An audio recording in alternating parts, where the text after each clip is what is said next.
हाय तुझा बाप जा पोरी आपल्या बापाजवळ जायचंय जा चला आपल्या बापाजवळ आपल्या आई जवळ जायचंय बघ आणि या बापाला जराशी कडकडून मिठी मारायची आहे बघ पोरी मिठी मार या बापाला जी मिठी तू विसरली होतीस बघ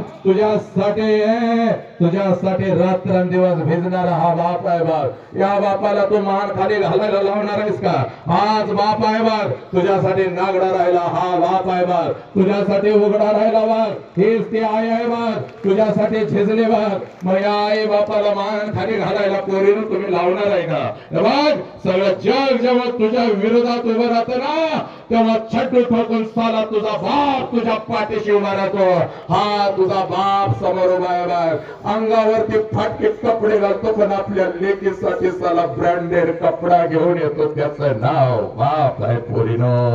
त्याचं नाव बाप आहे मग अशा बापाला तुम्ही मान खाली घालायला लावणार आहे का पोरीनो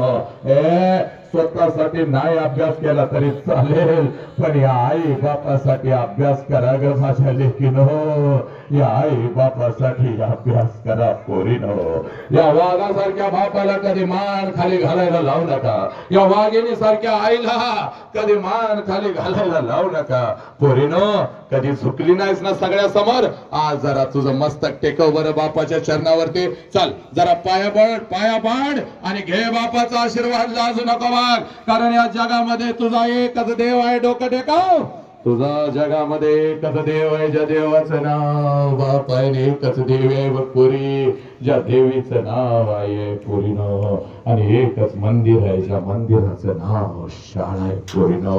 याच्या पलीकडे आयुष्य असूच शकत नाही तुम्हाला कळायला पाहिजे हा बाप आणि तुम्हाला कळाली पाहिजे आई याच्या पुढे काय बोलू सर बसू शकता पोरीनो आज घरी जायचं